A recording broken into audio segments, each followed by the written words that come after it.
நீங்கள் எவ்வளோ முயற்சிகளை செஞ்சாலும் நீங்கள் எதிர்பார்க்குற விஷயத்தை அச்சீவ் பண்ணுறதுக்கு நீங்கள் ரொம்ப சிரமமாக இருக்கா?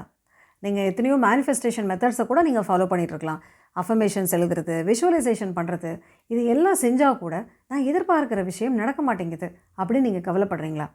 சரி, அதுக்கு என்ன காரணம் இருக்கும்? அந்த காரணத்தை எப்படி நம்ம ஓவர் கம் பண்ணலாம் அப்படிங்கிறத இந்த வீடியோவில் பார்க்கலாம். நான் Jayashree, I'm a mind coach and hypno healer and welcome to my channel mind miracle.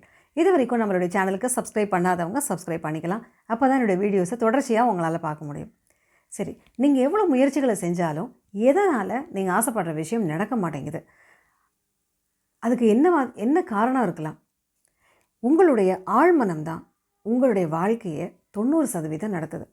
உங்களுடைய ஆழ் மனசில் எந்த மாதிரியான எண்ணங்கள் இருக்குது, எந்த மாதிரியான உணர்வுகள் இருக்குது, எந்த மாதிரியான நம்பிக்கைகள் இருக்குது, அதை பொறுத்து தான் நீங்கள் எடுக்கிற எஃபர்ட்ஸுக்கு ரிசல்ட்ஸ் கிடைக்க ஆரம்பிக்கும்.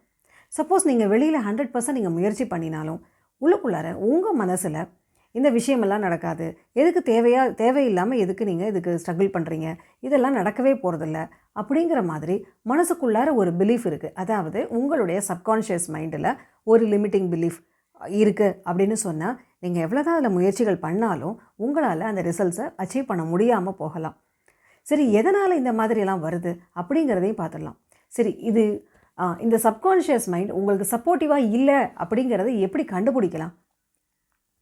நீங்கள் ஒரு விஷயத்தை செய்ய போகிறப்பயே இந்த விஷயமெல்லாம் நடக்காது, இது எதுக்கு தேவையில்லாமல் இந்த மாதிரி வேலையெல்லாம் செய்கிற அப்படிங்கிற மாதிரி உங்களுக்குள்ளார ஒரு டவுட் வருதா? இல்லை, நீங்கள் ஒரு விஷயத்தை செய்கிறப்போ அந்த பிரச்சனைகள் திரும்பி திரும்பி வந்துக்கிட்டே இருக்கா? ரிப்பீட்டடான ப்ராப்ளம்ஸ் நீங்கள் ஃபேஸ் பண்ணிக்கிட்டே இருக்கீங்களா? மூணாவது, இந்த விஷயம் செய்கிறோம், இது எப்போ நடக்கும்னு தெரியல, யார் மூலமாக நடக்கும்னு தெரியல அப்படிங்கிற மாதிரி நீங்கள் கொஞ்சம் ஃப்ரஸ்ட்ரேட் ஆகிறீங்களா? இல்லைன்னா மனசுக்குள்ளார ஏதோ ஒரு பதட்டம் இருந்துக்கிட்டே இருக்கா, ஒரு ஆன்சைட்டி, இந்த விஷயமெல்லாம் எப்படி செய்ய போகிறோம், எப்படி முடிக்க போகிறோம் அப்படிங்கிற மாதிரி ஒரு படபடப்பு, ஒரு பதட்டம் இருந்துக்கிட்டே இருக்கா? இப்படிலாம் இருக்குது அப்படின்னு சொன்னால் உங்களுடைய சப்கான்ஷியஸ் மைண்ட் உங்களுக்கு சப்போர்ட்டிவாக இல்லை அப்படின்னு அர்த்தம். சரி, சப்கான்ஷியஸ் மைண்டு சப்போர்ட்டிவாக இல்லைன்னா என்ன ஆகும்? ஏன்னா உங்களுடைய வாழ்க்கையை 95% நடத்துறது, உங்களுடைய செயல்கள் எல்லாமே கண்ட்ரோல் பண்ணுறது, உங்கள் ரிசல்ட்ஸ் அதுக்கேற்ற மாதிரி கொண்டு வர்றது எல்லாமே உங்களுடைய சப்கான்ஷியஸ் மைண்டு தான்.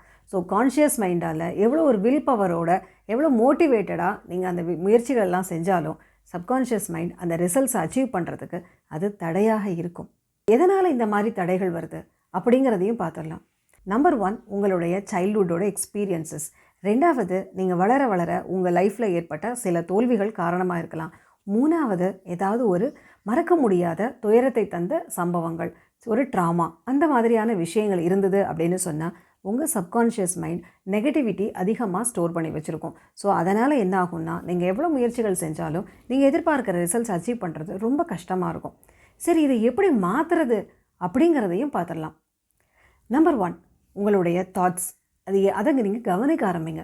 ஒவ்வொரு விஷயம் செய்ய போகிறப்பையும் ஏன் இந்த மாதிரி தாட் வருது, இதுக்கு ஏதாவது காரணம் இருக்கா, இது எதனால் இந்த மாதிரி எண்ணங்கள் வருது, இது நானே உருவாக்கினதா, இல்லை யார் மூலமாவது இந்த எண்ணங்கள் எனக்கு வந்துச்சா அப்படிங்கிற அவேர்னஸை உருவாக்கிக்கலாம். ஸோ 2வது, இந்த தாட்ஸை, இந்த நெகட்டிவிட்டியை கிளியர் பண்ணுறதுக்கு ஹோப்பனோபோனோ மெடிடேஷனை ஃபாலோ பண்ணலாம்.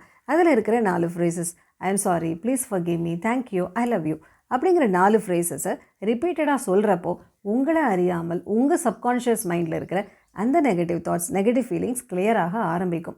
3வதாக என்ன பண்ணலாம் அப்படின்னா, நீங்கள் தூங்க போகிறதுக்கு முன்னாடி அஃபர்மேஷன்ஸ் எழுதலாம், விஷுவலைசேஷன் பண்ணலாம். ஸோ அந்த 3 விஷயங்களை நீங்கள் தொடர்ந்து செய்கிறப்போ உங்களை அறியாமல் உங்கள் மனசில் இருக்கிற அந்த negative thoughts, negative emotions break ஆக ஆரம்பிக்கும், வெளியேற ஆரம்பிக்கும். ஸோ அதனால் நீங்கள் எடுக்கிற எஃபர்ட்ஸ்க்கு ஏற்ற மாதிரியான ரிசல்ட்ஸை உங்களால் அச்சீவ் பண்ண முடியும்.